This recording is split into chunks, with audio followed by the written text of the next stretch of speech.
हंसी खुशी बिताते थे। लेकिन इस हंसी और खुशियों के पीछे छिपा था एक ऐसा रहस्य जो किसी के भी रोंगटे खड़े करने के लिए काफी था। इस गांव में आने जाने के लिए सिर्फ 2 दरवाजे थे। लोग इन्हीं से गांव में आते जाते थे, पर बहुत कम लोग गांव से बाहर जाते थे, क्योंकि गांव वालों का कहना था कि वो दोनों दरवाजे श्रापित हैं। जिसने भी गांव से बाहर जाने की कोशिश की वो या तो वहीं मर गया या फिर रहस्यमयी तरीके से गायब हो गया। इसी वजह से कोई भी उस गांव में आने जाने की हिम्मत नहीं करता था। लेकिन फिर एक दिन 2 भाई काम की तलाश में उस गांव में आ जाते हैं, ज्ञान और राइस्टार। दोनों भाई बहुत ही मेहनती और साफ दिल के थे। दोनों ने गांव में ही छोटा मोटा काम करके एक बड़ा सा ढाबा खोल लिया और कुछ ही दिनों में वह ढाबा पूरे गांव में मशहूर हो गया और अच्छी कमाई भी होने लगी। और फिर एक शाम राइस्टार ने अपने भाई ज्ञान से कहा, भाई अब हमारा काम अच्छा चल रहा है और काफी पैसे भी जमा हो गए हैं, तो तू कल गांव जाकर कुछ पैसे माँ पापा को दे आ। ज्ञान ने हामी भरी और अगले दिन शाम होते ही वह गांव से बाहर निकल पड़ा। लेकिन उसे गांव के श्राप के बारे में कुछ भी पता नहीं था।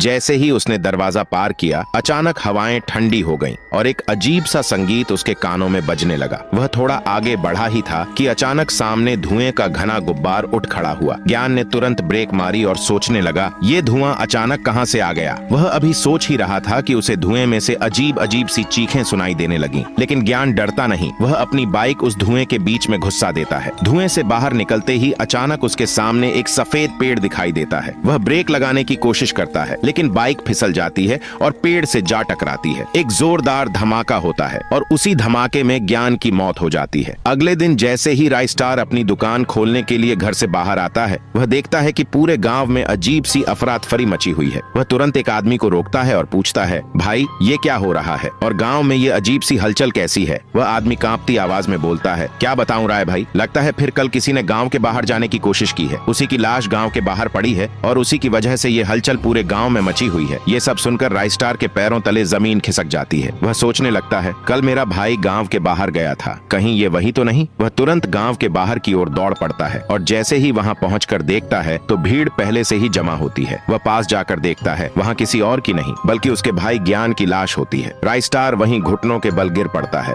और फूट फूट कर रोने लगता है और चिल्लाते हुए कहता है, कैसे लोग हो तुम, मेरा भाई यहाँ मरा पड़ा है और तुम सब चुपचाप खड़े होकर तमाशा देख रहे हो। लेकिन किसी ने कोई जवाब नहीं दिया। और फिर अगले दिन शाम होते ही राइस्टार